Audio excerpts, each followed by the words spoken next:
So I was working on a 3D project in After Effects and something felt off. My glow disappeared, the lighting looked wrong, and every other things were just off. Just because I made this few mistake. If you ever face that too, don't worry.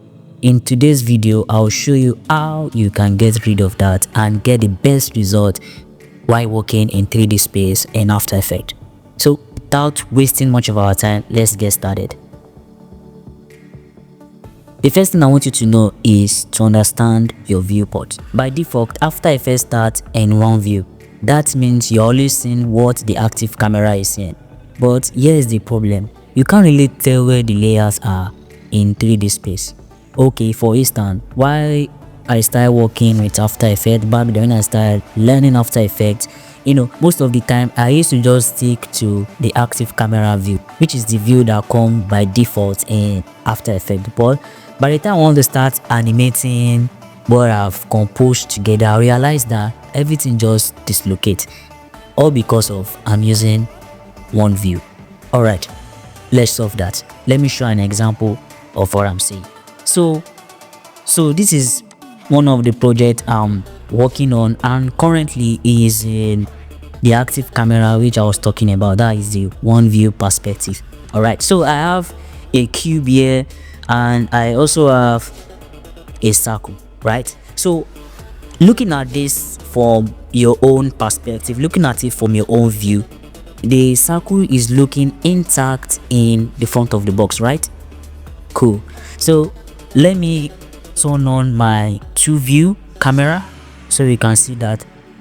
So I've turned on my 2-view. My 2-view, I set that to custom view. We can see the huge difference between these two. This is looking intact here, like so perfect in this view. But by the time you check the other view, you realize that this circle is not sitting perfectly in the front of the box. Trust me, this is one of the mistakes beginners make when working with 3D in After Effects. Looking at this, it looks so perfect here. So what this other view does is that it makes you align them where you want them to be. If you are able to solve this from start, if you are able to position it from start, by the time you want to animate them, or by the time you want to do some manipulation later, you won't have issues at all. You understand? If I'm to animate this like this, if I'm to animate it like this, or if I want to animate this thing like this, where my flaws will show is that when I want to move these two layers, when I want to move them in a 360 degree, they were not going to say the flaws that this thing did not really align. So this 2-view give you the liberty to align it well in the front.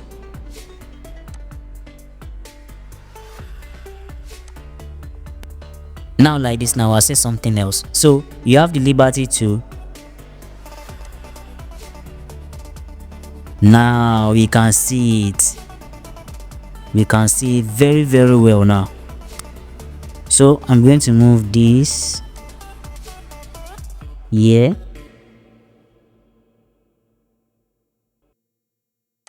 I'm going to move this here.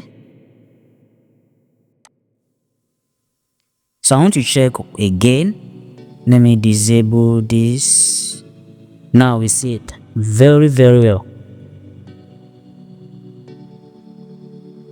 Okay, now it's now resting on the circle, but if you check the default view here, is tilted more to the left. Alright, let's solve that.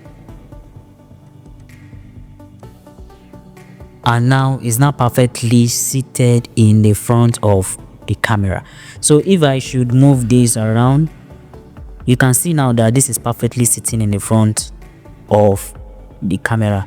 So following this method, you can have issues while animating them. And one of the tips that I will give to you is that while you're trying to adjust any of your elements, make sure that you use the specific angles that I'm touching. Make sure you use them. Don't just take your mouse and place them on it like this and move things around. Most of the time it don't work like that, so you might not get the dimensions well if you are using it. Tip 2, understand renderers. Your renderer control how After Effects process lighting, 3D, and effects. So currently in After Effects, Adobe After Effects 2025, we have three renderer. We have the classic 3D, we have the advanced 3D, and we have the Cinema 4D. So how does this work? So classic renderer is the default in After Effects. Anything can go with this. It is fast and smooth and supports all effects, but not real 3D geometry.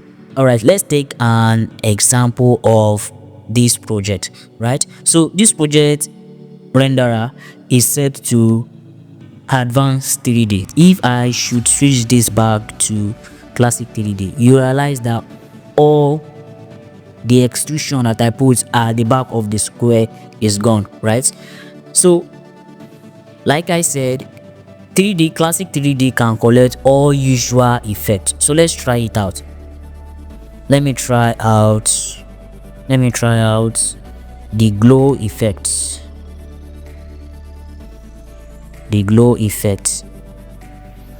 Alright, so it worked there. By the time I turn this back to advanced 3D, all the usual effect is gone.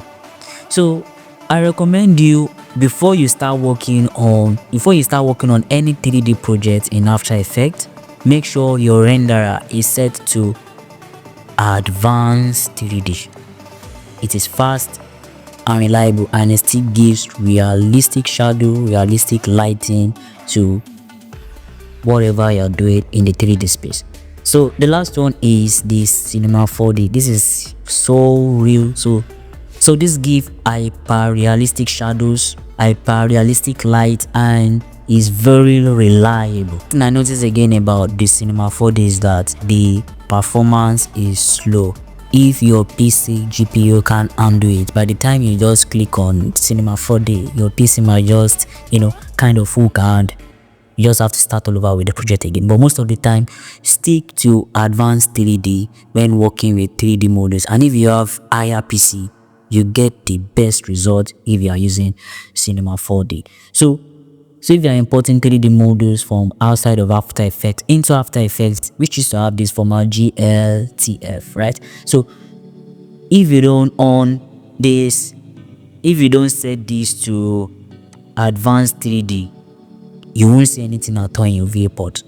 If you are working with that, always set it to advanced 3D. You have access to a lot of stuff in the advanced 3D. So these are one of the things that I used to take note of before I start working in a 3D space, so that I can have smooth and seamless workflow. But before I go, let me just chip this in. Most of the time when you are working with advanced 3D or Cinema 4D renderers in After Effects, most of the time, like I said earlier, this does not allow you to add usual effect like the classic 3D, right? So this is one of the tips I used to use. By the time I'm done like composing it all in the 3D space, then I'll now go back and pre-compose it and add the effect. So this is going to make it work fine, you understand? So by the time you pre-compose it, you will get to see the effect. So that's how you go about not using the effects you're adding and all in the Cinema 4D renderer and the advanced 3D renderer. So now you know the importance of why you need to use multiple views while working in the 3D space in After Effects, and you also know why your glows, your effects, your usual effects when you use the advanced 3D and the Cinema 4D. Now you now know what to do when you encounter problem like this. Don't forget to like, share, and subscribe to this channel. Alright, I'll see you all in my next video. Peace out.